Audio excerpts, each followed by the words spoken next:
Season 2 of MLB The Show is here, which means we just got a brand new Team Affinity, which I'm going to reference Team Affinity 2.1. With Team Affinity 2.1, there are a brand new crop of 30 89 overall cards, one representing each team. And today I'm going to tell you the 10 best in this drop that I think you should be looking at to pick up on your God Squad. The normal disclaimer, please keep in mind these are cards that I have used some, not used all of them, and these are just preference and what I think will be good in the meta. Also, the big disclaimer, I really do think that these cards should have been at least 91 overalls, with most people having live series done, or at least mostly done, and a lot of the other core cards in the game. These should have been a little bit better. They don't all compete with a lot of the live series and other core cards out there in the game, so this TA doesn't feel anywhere near as necessary as any of the others prior. With that being said, use who you want, and let's get into the list. All right, let's start off this list with two honorable mentions. First is going to be 89 overall Anthony Santander. Great swing. Anthony is awesome. This card also plays first base, and he didn't play first base when this 42 series card originally came out. Main problem is, although the defense looks good, his speed is really just not good enough. You could put him in right field and he's better than some of the live series cards, but I'd probably not put him in the outfield. And if you're putting him at first base, there's a good chance that you already have a Babe Ruth or a Rafael Palmeiro, and they're just both simply way better. So it's kind of hard to find a spot for this guy because of his defense, so he's an honorable mention. The other honorable mention is Eddie Rosario. Pretty much the same issues that I have with Anthony Santander. It's a very similar card, not a switch hitter. The clutch is amazing on this card though, 108 base clutch, and he has the pinch hitter quirk. So I think this card is actually very worth running on your bench if you have a spot that you don't need filled up by somebody for a theme team. Eddie has a great swing, pinch hitter quirk, really good clutch, and if you're bringing him in versus righties in a clutch situation, 108-85 is actually very good with a good swing, so he has something. Coming in at number 10, we have 89 Garrett Hampson, an old Topps Now card. Garrett plays a lot of positions, second base, third base, shortstop, and the entire outfield. He has a weird build. It's a contact hitter build. Decently high contacts, really high clutch at 109, which is really nice. The powers are very low, obviously, 56 and 52, so he's definitely going to be a slappy boy. Good fielding at all of his positions as well, and at parallel 1, he has max speed and max stealing. You are really using Garrett Hampson as a super utility and speed guy. So if you're somebody who likes to have speed, likes to bunt, likes to have some flexibility with your players, Garrett is really good for that. He fits the Corbin Carroll boost. And because of those things, I think he's at least worth putting in the top 10. Coming in at number 9, we have 89 overall Jarred Kelenic. This is one of the most balanced cards in the entire drop. All the hitting stats are pretty solid. I wish the power and contact versus left was a little bit higher, but they're not too bad. 86 clutch, really good fielding in center field, especially for where we're at in the meta. 80 speed is great. 75 stealing is nice. This card would be higher if he could fit the Corbin Carroll boost or really any of the captain boosts. He doesn't. That definitely sucks. Jarred Kelenic does have a good swing though, and this is a nice outfield option that plays good defense. So if you're looking for that, he's not a bad option. Number 9. Coming in at number 8, we have an old player of the month, Owen Miller. Remember when this card came out, he was really good. Obviously, this one is not quite as good as his first release. And it's a very well-built card. Reverse contact split, higher power versus left. Really good clutch that's higher than both of his contacts. He has a pretty nice swing as well. Plays the entire infield, all at a pretty good clip. You're going to probably want to keep him at second base, third base. That sounds like the best option for him. 86 speed, which means he does get the Corbin Carroll boost, which is amazing for this card. And because he gets the Corbin Carroll boost, and he does have already the higher power thresholds than a card like Garrett Hampson, even though it's kind of similar in vein. Obviously, he's not as fast or as versatile, but I do think this card is just better outright. With the Corbin Carroll boost, this card probably should be starting no matter what, and if not, he's at least a good bench option for a little bit of flexibility. Coming in at number 7, we got a switch hitter, Leody Taveras.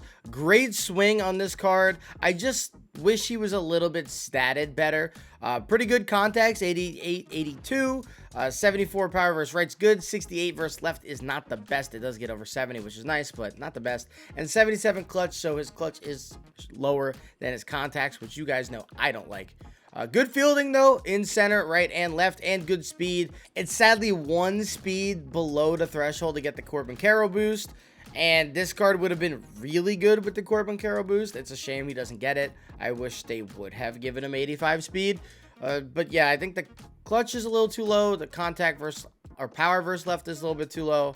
And just some of the other cards on this list have a little bit more of things they do well as opposed to just good. And at number 6, we have the other switch hitting outfielder, Dylan Carlson, left fielder. He also plays first base, which is nice for the versatility. You probably don't want to put him there, but he's not a bad bat there, honestly. Way better hitting card than that Leody Taveras. Obviously, the clutch is way better.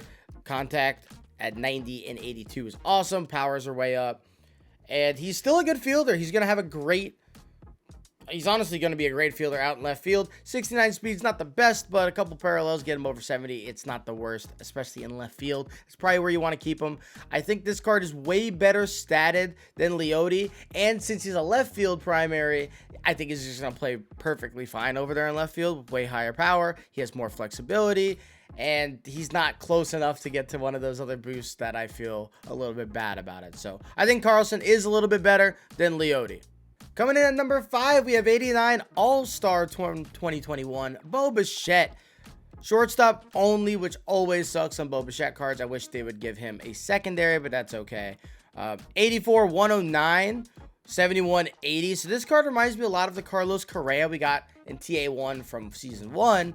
Although I think Bo has a much better swing. 105 clutch is awesome. And he is not a great fielder, which is actually good. He only has 70 fielding. 84 arm, the reaction's okay, 66 speed is fine, so he's not the best defender by any means, but that means he gets the Rafael Devers boost, which puts his power up 15 on both sides at tier 3. I actually am running him on my team currently because I'm using the Devers boost. He is probably the best shortstop option. That's not the chase card, Trey Turner, for that team, so I got him over there. Bo got a great swing, even though his stance kind of sucks. Does he have any quirks? He has Road Warrior Night Player, so nothing too crazy. But shortstop is really thin right now. If you're not, wild carding a Jimmy Rollins or whoever shortstop you want to wild card, there's not a lot of great options outside of this Bo Bichette, Live Series Mookie. I don't really know. There's not a lot of great options. Bo Bichette's a really good one. He's starting on my God Squad right now, again, because I have the Devers boost. And with that boost, he becomes really, really solid. Number 5. Coming in at number 4, and this is the last hitter, so I think this is the best hitting card in the entire drop. 89 overall, former Topps now, Hunter Dozier. Hunter Dozier, actually really, really similar statted card to Bo Bichette. Pretty much the same at everything, just a little bit lower clutch. So Bo's actually a smidge better in terms of hitting. However, Hunter Dozier has positional flexibility, and he's a better fielder, but not too good a one with a little bit more speed. So Hunter Dozier plays first, third, left, and right, and he's a 74 fielder, which means he also gets the Devers boost, and he plays the outfield. The outfield in the Devers boost is severely lacking anybody that is at least a semi-competent fielder with any type of reaction or speed. There's a lot of cards out there like Juan Soto, Yordan Alvarez. They're awesome and you want them, but they do lack quite a bit defensively, and they're not going to get anything done out there. This Dozier will be at least okay. I'm going to throw him in left field. I think that's his best position. That or third base, really. You shouldn't really be using him at first. There's better options. But with that boost, he gets over 90 power versus both sides, which is actually unbelievable, and he winds up getting over 100 if you P4 him versus lefties. So this card's awesome. With the speed that he has, I actually think he's really, really solid with that boost in particular. If you're not running that boost, he's still pretty solid as well with a really, really good swing. The boost really puts him over the top, and that flexibility is really nice. To me, he's the most valuable card as a hitter in this drop. Coming in at number 3, we have 89 Tanner Scott. I saw this card, and I honestly thought he was going to be number 1 because last TA1 that dropped, pretty much all the best cards were the relievers. There's only one reliever in this one. It's Tanner Scott. The pitch mix is okay. It leaves a little to be desired, but slider, fastball, sinker is definitely usable. It's just not the best. The per 9s aren't great, although the pitching clutch is better than the hits per 9, which is awesome. K per 9's okay. Like, there's a lot of things this card does well. His arm slot's all right. It's not the best. He's really good against the computer, I'll tell you what. But I don't feel confident in this card as a reliever like I have with some of the other relievers from old TAs past. He is nice to add a lefty to the pen, though. There aren't a whole lot of them, especially live series. There's like one diamond, I think, and that's just Matt Strom. So you have another lefty bullpen option here. He won't be terrible. I don't think he'll be super dominant, but he's probably going to be on every single team's God Squad unless you just figured some crazy way out to not have him. Coming in at number 2, 89, Merrill Kelly. It's another former player of the month card. This one from 2019, so this one's pretty old. Merrill Kelly, good pitch mix, fastball, cutter, slider, sinker, changeup. The controls aren't terrible. The breaks are not the best, but the cutter break is pretty good. Like, it's 70s. We got to scale our expectations down a little bit. And the per-nines are honestly pretty solid. 85, 87 on the hit and K. We got 92 pitch and clutch, which is great. The BB9 79 is pretty good. It's a really balanced card across the board. He has a little bit of a funky arm angle as well. Not super funky, but a little bit different. I think this is definitely a card that you should use as a starter from this, and there's not too many. If you're not running live series starters or don't like some of the live series starters, he should at least be in your rotation for a little bit. And coming in at number 1, the best card in Team Affinity 2.1 is going to be 89, former prospect card, Forrest Whitley. Forrest Whitley, great pitch mix. This card was good when he came out a couple of years ago. Sinker, changeup, slider, curveball, cutter. Great mix. The controls are pretty solid too. The breaks are really good for an 89 card, especially a lot of the other ones on the market and in this TA. They don't look that great. This one's pretty much 77 better on everything with breaks, which is awesome. An 87 hit, 102 K is some of the best K per 9 in the game right now. The pitching clutch is definitely low. 75 sucks. It's definitely not ideal, but the pitch mix is good. He's really tall at 6'7". The velo is good. 87 stamina is not great either. He's only going to give you about 5 or 6 innings, and that's if you're not going like 25, 30 pitches in an inning. So keep the bullpen ready when you have a Forrest Whitley start.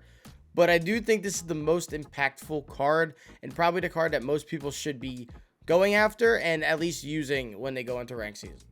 And that's going to do it, guys. Those are the 10 best cards from TA 2.1 that I think came out for MLB The Show 24. Let me know who you guys picked, who you're using, how you're doing with those cards, if you're liking them so far. Again, I don't think these cards were the best. I wish there were 91 overalls to start, especially with having core cards prior to this. But that's just how I would have designed it personally. SDS does not listen to me, clearly, and that's okay. Hopefully you guys listen to me. Like and subscribe down below if you like the content, and I'm going to make some more great Season 2 content coming out soon. Have a good one, everybody. Peace.